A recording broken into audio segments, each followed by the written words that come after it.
He said he'd timed one at 85, so they were nippy and able to pull a reasonable load. 131 went out of traffic in 1963 and hasn't done a mainline paid trip since, but is about to this Wednesday. In fact, Monday and Wednesday. She's doing a whole lot of trips to Belfast and back. So she's just coming into traffic after a major overhaul. A miraculous, I would call it, overhaul, because she arrived here but she's waiting to go into the paint shop. The other engine to your right is 461, which is from the Dublin South Eastern Railway, and there were two of them built in the 1920s, early 20s. They were for mainly heavy freight down between Dublin and Rosslare. They're interesting in that they were delivered brand new at the time of the Irish Civil War. So there was a lot of problems going on, particularly in the Dublin South Eastern. So the Dublin South Eastern directors asked the Great Northern Railway, it's very expensive, even though we're doing it by volunteer labour. The guy with the peak cap there is the Abbymore engineer now. And there's 461. These are all volunteers. There's one railway, I can't remember which one, which has got two engines. Oh, it's Didcot. Right. They've got two engines at the moment, which are mainline pass. That's your compound. They've only got one set of. Oh, electrics. Yes. So they fitted both of them up so that they can. Engine of the Great Northern, and it was just built so people learn how the things worked. Eventually, it was put on display in Dublin, main station, and then for some reason it got moved to Belfast to Victoria Street, which is brilliant. Now, when I was a schoolboy, I used to put a 1D in slot here. Yeah. It would light up and the wheels would turn around and the motion would move. What happened then was that the IRA were very fond of Europa Hotel and Great Victoria Street Station, and they blew it up. And this case got damaged, so they took it off to York Road and repaired the case, and then put it in. Just trying to show volunteers all the time, All the pictures are volunteers. Well, not all, but he's a volunteer. And very recent one, he was head of BT's transport fleet in Northern Ireland. But he's a brilliant guy. Right, two tenders here, mainly because in one case 85, she's in the works, getting some retubing done at the minute, which is the compound engine. And Steve Gullion, which is in there, but we didn't have space for the tender, as well as our something local, which we needed to have access to. So they're just stored in here at the minute. In fact, last Friday when I was here, the green engine was in here. Billy's full time. And it's the heavy engineering bit which we are into now.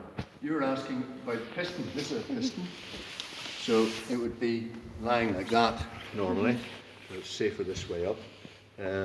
So the steam would push down on this side and make it go there, and then it would push on the other side and make it come back again, right?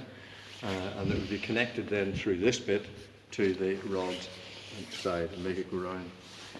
The wee spaces here are to put in a copper ring, so there'll be two copper rings in there. Little bits of copper just stick out slightly more than this, and they make the seal with the cylinder so the steam just doesn't go past the piston. And the other advantage of that is if the metal starts to wear, then it's the copper that will go first, and you get little chunks of copper going up and down your piston, and you'll hear them. But also, of course, steam will leak past that, and you'll see the steam leak, and we can take this back for repair, but you won't damage this bit because you'll have saved on that. All the cylinders. Exactly. Yeah. Here is wheel lathe. And it's actually just inside those wooden doors. Oh, you've got one there? Yeah, that's it. So this came out of York Road Works. It's the only one in Ireland. And we do quite a few outside contracts for Scotland and the northeast of England on wheel turning. Because ours all go down to Buckfast. Ah, yeah. South Devon, Well, yeah, you'd know all about tyres, but you mightn't know that it's a steel tyre. You think of rubber tyres as being rubber. but they aren't all rubber. These are steel tires in here, and they do wear, and eventually they have to be replaced. And then Buckfastleigh is the only place I know of in England or UK that can push these on again. We've just bought tires for 2 engines, and we're going to have a go at putting them on ourselves. But if we don't succeed, it's quite likely these driving wheels would end up off in Buckfastleigh. You don't push them, you've had a I know heat. room. And we could just make anything we want. Another volunteer and another full-time. This little thing's an outside contract as well. We want as many outside contracts as possible.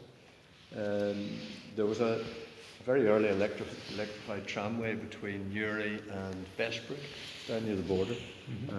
Bestbrook was a linen mill, and they used it to transport the linen, but also transport people. So there were electric tram cars, and a few years ago they found one in a field, and the local technical college took it in and started to repair it, and it got a lot of publicity. So at the same time, somebody rang it, I know where's another one. Now, it's not actually a tram car, it's a trailer for the tram car, and this is it. Built in 1922, the line closed in 1949, and what happened was a local nunnery bought this one and put it in their garden, and the nuns could do their knitting and prayer and reading in a little sunny room. So the council then lifted this one, and we have a contract from the council to restore it. And you can see restoration has taken the form of it shrinking dramatically, and now it's beginning to grow again. So I see. So do you have a carpenter's shop? Yes, we'll see that in a second. This is the green engine that you saw in the shed there 10 years ago, because every 10 years major overhaul, and she was black before that. She's now back in again for her next major overhaul. There's your diesel engine you saw waiting to get painted there. And this is the guy who's now restoring the Black 5 in Aviemore. No, really. I said we did everything, but up until a few years ago we didn't do everything. We didn't do foundry work because we had a very good job in foundry. The last one in Belfast, and when it closed, we bought it. We just brought it all down here, and we bought 42 days of the man's time to come and teach us how to do it. But basically, when something's broken, there's a blast pipe which has lost the top half. So the answer is we need a new one, and you cast it out of molten iron. To do that, you need to make a mould. So here's the moulds of taken off the original, and you then make a mould in the sand. You pour the metal in, and you can manufacture a brand new one. And that we have done. The Guinness engine, for instance, that you're looking at, has a brand new blast pipe made here. Have you progressed to That's the way to do it. We still use the sand. So the other thing that came with the M3 motorway, it went through the middle of the old Belfast and County Down Railway workshops, and they have this overhead crane here, which is about 105 years old now, something like that. And it ran on these cast iron supports. So we said we'd take all those. We had nowhere to put them at the time. But when we came to get money to build the works, we built the works to fit the crane. Right? And it's electric driven, but with leather belts, which is amazing for the drive. Here's our wheel lathe. The doors over there to the left. And this is actually the new tender being built for 131, which is just coming out at that stage. So from there up, totally brand new. The corner, you can see 85, which is the compound. She's just getting retubed, and she's a runner. Then this engine is another County Donegal engine, which only arrived a few weeks back, and it's called Mean Glass. And there's a museum in Derry which isn't open at the minute, the Foyle Valley Railway Museum, which is now owned by a charity who are charity helping even 100,000 do it. But that engine, I have just spent a week over near Dunlow. Yes, right. I have a brother and sister-in-law who live there. And being fascinated with the Burton Port extension, Yes. I went a little wandering. They've opened part of the There's a walkway. Yeah.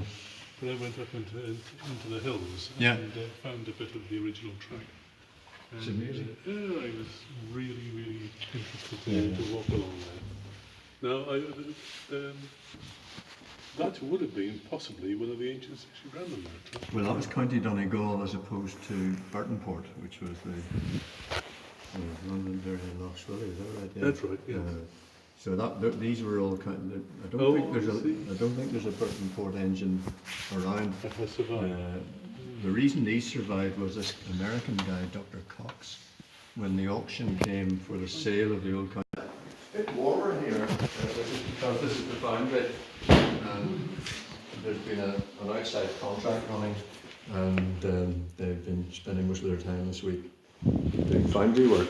So over here's the big kiln, if you like, where the metal, you throw in bits of old metal, old iron. So we would get people sending their gutters here, or those chair ends, or it could be brake blocks which have been used, or it could be fire irons, you know. Just break up any old iron, stick it in the top, heat it up to a vast temperature, all melts down, and you pour it out into that crucible that's sitting on the ground there with that mucky look inside it, which is suspended from the crane. And then you walk it along here and you pour the metal into the moulds, and these are the moulds down here just underneath us. Now in this case the moulds are from a preserved windmill which is owned by the government down Millisle, Betty down, and they're doing a lot of repairs on it. So it's a very good contract from our point of view. But up here you can see on the screen them actually pouring it. See up here, this screen. So there's the pouring metal into the mould, sand moulds with weights on top to keep the whole thing down tight. Extremely dangerous. Very dangerous. What gets me is these guys aren't wearing leather aprons. What? Well, can you see leather aprons on them? That was volunteer labour. Now we're going to go into the Carriage shed. the carriage shed is important to me. Yeah, well here's camping coaches as they used to be. Those ones in Donaghadee, but it's really in relation to this, which is a Euston Glasgow sleeper. Oh, right. Mark III, Oh, no, yes. which we use for our guys who are doing the lighting up. Oh, okay. Nice sleeping accommodation there. Yep. Yes, I'm about to go up.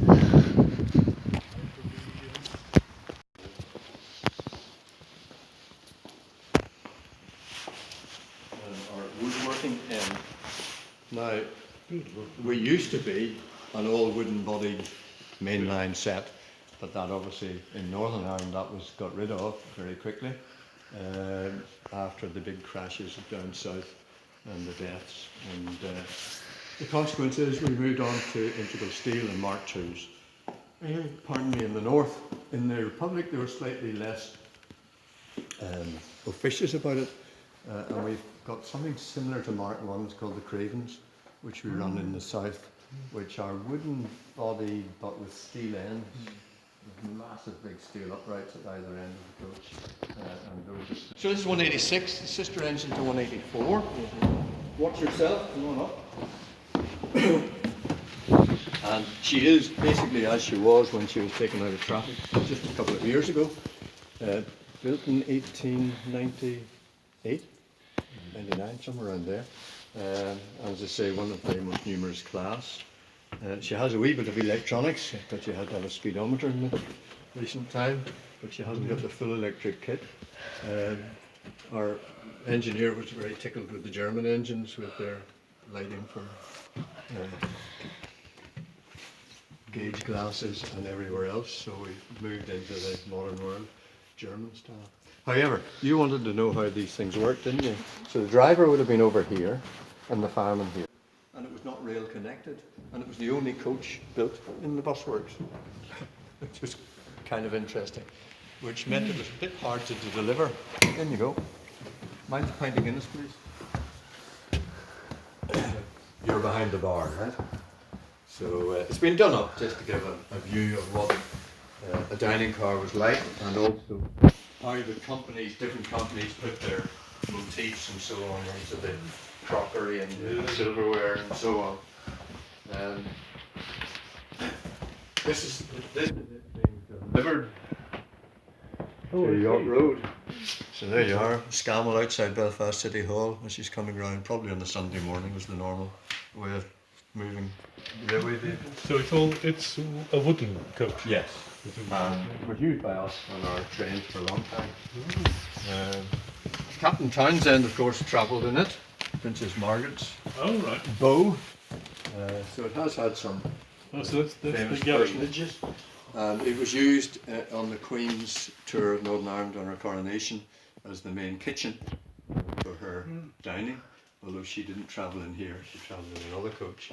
But they stopped between the tunnels at Castle Rock. I don't know if you've been up there. Oh, yes.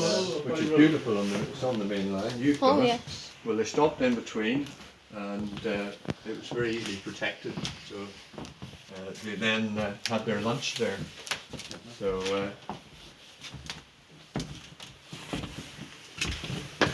it meant they could look out on the North Atlantic in privacy and see the Scottish Isles. This coach is one of 6 that were built for a special train that ran at 8:15 from Portrush to Belfast and then back in the evening. The idea being to get the businessmen who had their nice villas up in Portrush and that they could play golf and swim and do all the nice seaside things. And we've just got money to do her up, which is great. This is the break one, which is why she survived, you'd understand that, but she was third class. I travel in her often from Portrush on evening summer trains, and the line is Portrush, just due south, so everything on that side looks west, and you were stuck in there, massive window, very little tiny opening window, which in those days didn't open very well, and you were roasted, and you're at least 8 of you in the compartment, and your knees touching. But it has the guard hand, which is why we kept it up to the lookout. You know, that's a lookout for the guard. Yeah. So he can sit down. There's a wee seat inside there, and he can sit and look at the signals. This one was in the Ulster Folk and Transport Museum for a long time, and it was 1957 built. I always thought she was much earlier than that, but 1957 restaurant car for the main lines out of Dublin. And probably will head south again at some point because they've got a further batch of coaches soon for that. Right. And down the far end is where the present overhauls are going on. With 3 different Mark IIs quite close to coming out again. But it's good shape. Well, guys, that was the tour of the Whitehead Railway Museum in Whitehead. So, guys, I would highly recommend, if you haven't been there, go try again soon. Try going soon. It is brilliant. And thank you guys for watching this visit to the Whitehead Railway Museum. We're just heading back to Whitehead Station now, and to get a train back to Carrickfergus, and then we will and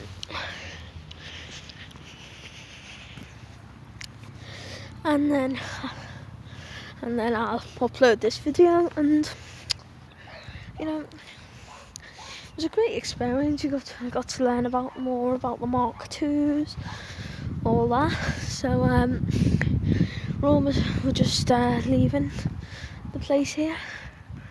So guys, thanks for watching, and peace out. Bye bye.